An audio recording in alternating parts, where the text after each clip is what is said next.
അസലെ കുറച്ച് നാളായി ഞാൻ ലൈവിൽ വരുന്നില്ലായിരുന്നു. കാരണം എന്തുകൊണ്ടെന്നാൽ എന്തു പറഞ്ഞാലും നേരെയാകാത്ത ഒരു സമൂഹമാണ് ഓട്ടോസഭയിലെ പുരോഹിതവർഗം. നമ്മൾ കേട്ടിട്ടുണ്ട്, ഒരു പട്ടിയുടെ വാൽ എത്ര നാൾ കുഴലിലിട്ടാലും ആ കുഴലെടുക്കുമ്പോൾ പിന്നെയും വാല് വളർന്നിരിക്കും എന്ന് പറഞ്ഞു പോലാണ് ഓർത്തോസഭയിലെ പുരോഹിതവർഗം. അതിനെക്കുറിച്ച് വിശദമായി ഞാൻ പറയാൻ തുടങ്ങുക. അതായത് ഇവരുടെ ഒരു സ്വഭാവം എന്ന് പറഞ്ഞാൽ വിശ്വാസികളെ ഏത് വിധേനയും എന്തു പറഞ്ഞും കുറ്റപ്പെടുത്തിയും അല്ലാതെയും അവരുടെ മനസ്സിനെ അങ്ങ് വേദനിപ്പിച്ചിട്ട് അവർക്ക് എന്ത് ചെയ്യണമെന്നറിയാതെ അവരുടെ സുബോധത്തെ നഷ്ടപ്പെടുത്തുന്ന ഒരു രീതിയാണ് ഈ പുരോഹിതവർഗത്തിൻ്റെ. അതിനെക്കുറിച്ച് ഞാൻ പറഞ്ഞാൽ, ഒരു 1.5 വർഷത്തിന് മുമ്പ് ഒരു മെത്രാൻ അദ്ദേഹം ഒരു ലൈവ് ഇട്ടു. അതെ, ആ മെത്രാൻ എന്ന് പറഞ്ഞാൽ എനിക്ക് തോന്നുന്നു യാക്കോബ സഭയിൽ നിന്നും മറുകണ്ഠം ചാടി ഓർത്തോ സഭയിൽ വന്ന് നല്ല ഒരു സീറ്റ് പിടിച്ചിരിക്കുന്ന ഒരു മെത്രാനാണെന്ന് തോന്നുന്നു. അദ്ദേഹത്തിൻ്റെ പേര് വേണമെങ്കിൽ ഞാൻ പിന്നെ പറയാം. ആ മനുഷ്യൻ ഒരു ലൈവ് ഇട്ടു. അതായത് പറഞ്ഞത്, നമ്മുടെ നാട്ടിൽ നിന്ന് പഠിക്കാനായിട്ട് കാണ്ടായിപ്പോയിരുന്ന കുഞ്ഞുങ്ങൾ അവരുടെ ഗതി എന്താണ്. അതായത് ഇപ്പോൾ ഈ മെത്രാന് അവിടെ ഒരുത്തിയുണ്ട്, ഏതോ ബാങ്ക് വർക്ക് ചെയ്യുന്ന, അവളെ ഏതായി ഇവനുമായിട്ടുള്ള ബന്ധമൊന്നും എനിക്കറിയത്തില്ല. ഏതായാലും അവൾ പറഞ്ഞു എന്ന് പറയുന്നു, അവിടെ ഒരു ദിവസം രാവിലെ ഒരു പയ്യൻ ബാങ്കിൽ വന്നിട്ട് അക്കൗണ്ടിൽ പണമില്ലാഞ്ഞിട്ട് ഇത്ര $1 തരാമോ എന്ന് ചോദിച്ചത്. ഇതാ നമ്മുടെ കുഞ്ഞുങ്ങളുടെ കാണ്ടായിലെ ഗതിയെന്ന് ഈ ഓർത്തോ സഭയിലെ ഒരു മെത്രാൻ പറഞ്ഞു. ആ സ്ഥാനത്ത് ഇന്ന് നിങ്ങൾക്കറിയാമോ, തോമസ് മാർ അത്താനാസോസിൻ്റെ മരണത്തിൽ FIRൽ 1-ാം പ്രതി ഇന്നത്തെ കാതോലിക്ക്, 2-ാം പ്രതി ഉണ്ടക്കണ്ണൻ യൂലിയോസ് അവനുമാണ്. ഇവർ രണ്ടുമാണ് ഇപ്പോൾ സഭയെ നയിക്കുന്നത്. ഇവർ രണ്ടും കൂടെ കാനഡയിലേക്ക് പോവുകയാണ്. അപ്പോൾ അവിടുത്തെ ഒരു ദേവാലയം കൂദാശ ചെയ്യുന്നത് ഇവരായിരിക്കും. കാരണം ഇവർ ചെന്നില്ലേ, കൂദാശ നടക്കത്തില്ല, ഇതൊന്നുമല്ല ഇതിന് കാരണം. അപ്പോൾ അവിടുത്തെ ദേവാലയത്തിലൊരു പുരോഹിതൻ പറയുന്നു, നമ്മുടെ പരിശുദ്ധ കാതോലിക്കായും യൂലിയോസോ എന്തെങ്കിലും ആയിക്കോട്ടെ, തിരുവേലിയും കൂടെ ഈ മാസം അവസാനം വരുന്നു. അതിന് നമ്മളൊരു ടാർഗറ്റ്, അതായത് ഇത്ര തുക വീതം നിങ്ങൾ തരണമെന്ന്, ഓരോരുത്തരും തരണമെന്ന് നമ്മൾ നിശ്ചയിച്ചിട്ടുണ്ട്. അതായത് ഓരോരുത്തരും $100 വെച്ച്. അത് പരിശുദ്ധ തിരുവേലി വരുന്നതിന് മുമ്പേ തന്നിരിക്കണം.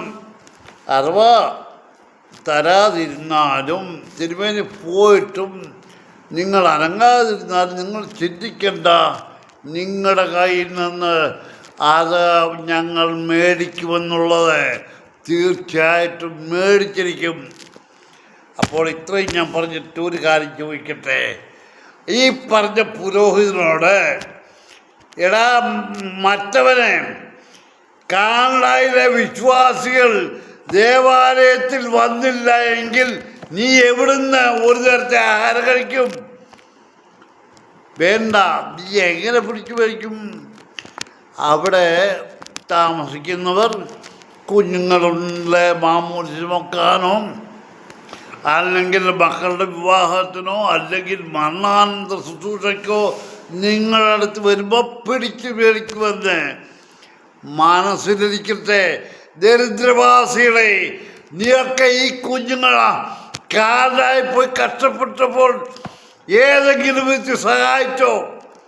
എന്നിട്ട് വേണ്ട, നിങ്ങൾ, ഞാൻ പറഞ്ഞു, കാനഡയിലല്ല, എവിടെയാണെങ്കിലും ഓർത്തഡോക്സ് പുരോഹിതവർഗം മുഴുവൻ ഒരു കാലത്ത് ദേവാലയത്തിൻ്റെ വാതിക്കലിരിക്കുന്ന കാണാം. അത് ഞാൻ നേരത്തെ പറഞ്ഞതാണ്. അത് സംഭവിക്കാൻ പോകുന്നു. കാനഡയിലെ വിശ്വാസികൾ ചിന്തിച്ചാൽ നീയൊക്കെ ഒരു നേരത്തെ ആഹാരം കഴിക്കത്തില്ല. നീയൊക്കെ നിന്റെ ഭദ്രാസനം പൂട്ടി ഇങ്ങു പോരും. ഇപ്പം എന്തുകൊണ്ടാ കാതോലിക്കായി മൂടി ദിവസം കൂടെ അങ്ങോട്ട് ചെല്ലുന്നത്? കാശ് പിരിക്കാൻ. അത് ഇപ്പം കാശ് പിരിച്ച് എന്തെടുക്കാനാ? യൂലിയോസിൻ്റെ അപ്പൻ്റെ അടിയന്തരം നടത്താനോ അതോ കാതോലിക്കാടെ വാർഷികം ആഘോഷിക്കാനോ? എന്തിനു വേണ്ടിയാണ്? നിങ്ങൾ പറയും. വേണ്ട, ഇതൊന്നുമല്ല. ഈ കള്ളന്മാർ ജീവിക്കാൻ പഠിച്ചവരാ. അത് ഉണ്ടക്കണ്ടൻ യൂലിയോസ് ഇന്ന് ഒരു പ്രസ്താവന നടത്തി. RSS രാജ്യത്തെ ദേവിയായി കാണുന്ന പ്രസ്ഥാനമാണ്. നല്ല വ്യക്തികളെ വളർത്തിയെടുക്കുന്ന സംഘടനയാണ്. സഭയുടെ പ്രവർത്തനങ്ങൾക്ക് നരേന്ദ്രമോദി വലിയ പിന്തുണ നൽകി വരുന്നു. എന്താ പോരായോ?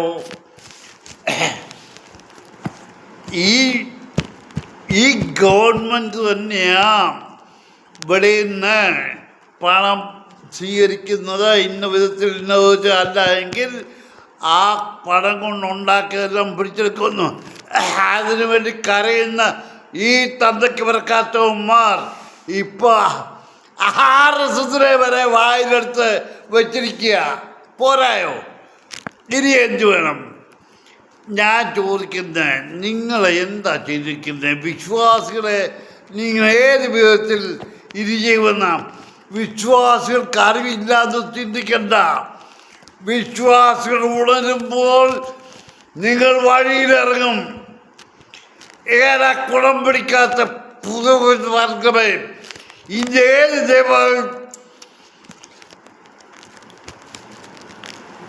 ഏത് ദേവാലയത്തിൽ ദൈവമുണ്ട്? ഇതൊക്കെ കണ്ടമാനം തോന്നിയ മാസം നടന്നിട്ട് മദ്ബഹായിലോട്ട് കയറിയാൽ നിങ്ങൾക്കറിയാം, മഹർബഹ ദൈവത്തിൻ്റെ വാസനമാണ്. പക്ഷെങ്കിൽ വിശുദ്ധി ഉള്ളിടത്ത് ദൈവം വസിക്കത്തുള്ളൂ. നീയൊക്കെ തോന്നിവാസം നടന്നിട്ട് മദ്ബഹായിലോട്ട് കയറി അങ്ങോട്ട് വിളിച്ചു കൂവിയാൽ എന്ത് സംഭവിക്കും? വല്ലോ സംഭവിക്കും? ഒന്നുമില്ല. ഞാൻ യൂലിയോസിനോട് ചോദിക്കട്ടെ, നിന്റെ സഹോദരനെവിടെ? അപ്പോൾ യൂലിയോസ് പറയും, കായൻ്റെ ഹാബലിൻ്റെ കഥ. ഞാൻ അവൻ്റെ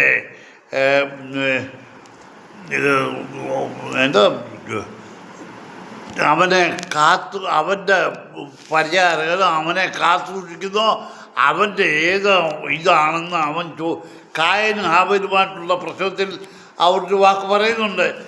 യൂലിയോസ് അതേ പറയത്തുള്ളൂ.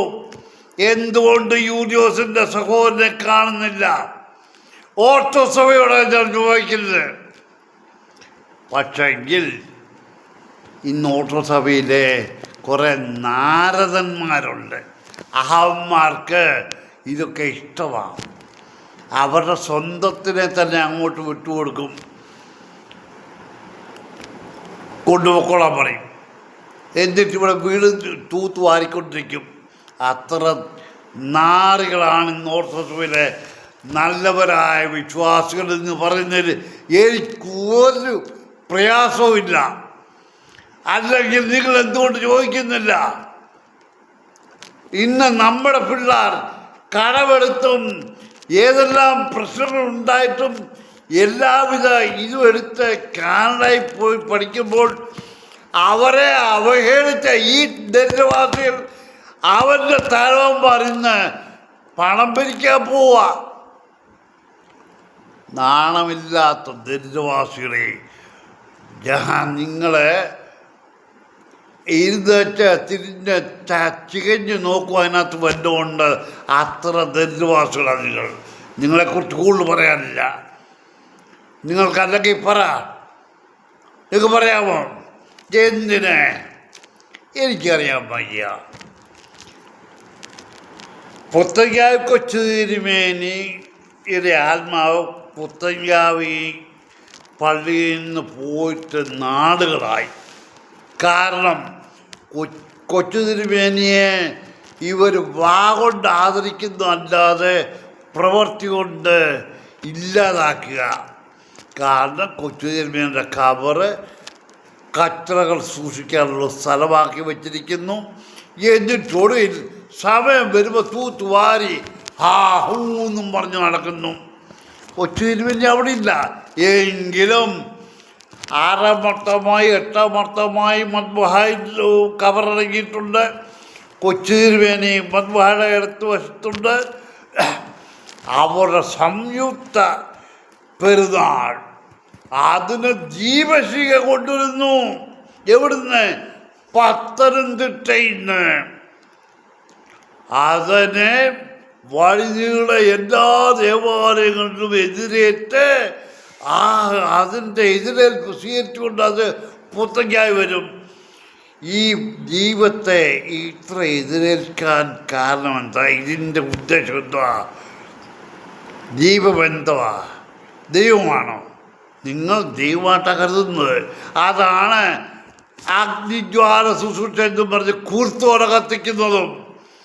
എടാ പുരോഹിതന്മാരെ, നിൻ്റെയൊക്കെ അവസാനം അടുത്തിരിക്കുന്നു. നിങ്ങൾ അതിനു വേണ്ടിയായി ഇപ്പം കിടന്ന് ബഹളം ഉണ്ടാക്കുന്നേ. ഇപ്പം എല്ലാം പിടിച്ചു പറിച്ച് കിട്ടുന്നവൻ്റെ പിടിച്ചു പറിച്ച് കൈവെക്കാനായിട്ട്. ഞാൻ നേരത്തെ പറഞ്ഞതാ, കോവിഡ് സമയത്ത് കാതോലിക്ക ചെയ്തത് പുരോഹിതന്മാർക്കും മസ്കിയന്മാർക്കും അവരുടെ മക്കൾക്കും 2 വർഷത്തെ കോവിഡ് ഇൻഷുറൻസ് കൊടുത്ത ഗുണം പിടിക്കാത്ത കാതോലിക്ക ക്യാൻസർ വന്ന് മരിച്ചത്. എന്നിട്ടും അന്ന് ഗവൺമെൻറ്റിൽ നിന്ന് ഫ്രീ ആയിട്ട് കൊടുത്ത ഹോമിയോ ഗുളിക പോലും വയ്യാതെ കിടക്കുന്നവർക്കോ അല്ലെ പോകാൻ വയ്യാത്തവർക്കോ ഏതെങ്കിലും ബലഹീനത ഉള്ളവർക്കെങ്കിലും ഇവർ മേടിച്ചു കൊടുത്തോ? ഗവൺമെൻറ് ഇത് ഫ്രീ ആയിട്ട് കൊടുക്കുന്നത് ഇല്ല. ഇവരൊക്കെ ഓർത്തസഭയിലെ വിശ്വാസികളെ നിങ്ങൾ മനസ്സിലാക്കിയോ? കുറച്ച് പേരുണ്ട്, അവരൊക്കെ ചിന്തിക്കുന്നത് എല്ലാം സ്വൈരമായിട്ട് അവർക്ക് കിട്ടുമെന്നുള്ളതാണ്. നീ ഒരു നാൾ വെള്ളം കുടിക്കും, നിന്നെയും അവർ വിടത്തില്ല. അറക്കുമ്പോൾ കുഞ്ഞാടുകളെ എല്ലാത്തിനെയും അവൻ അറക്കും. പേടിക്കണ്ട, നിനക്കിപ്പോൾ ഉണ്ട്, കൊടുത്തേച്ചവിടി. നാളെ ചോദിച്ചു വരുമ്പോൾ കൊടുത്തില്ലെങ്കിൽ നിന്നെയും അവൻ വെളിയിലിറക്കും. ഞാനിപ്പോൾ ഇത്രേ പറയുന്നുള്ളൂ.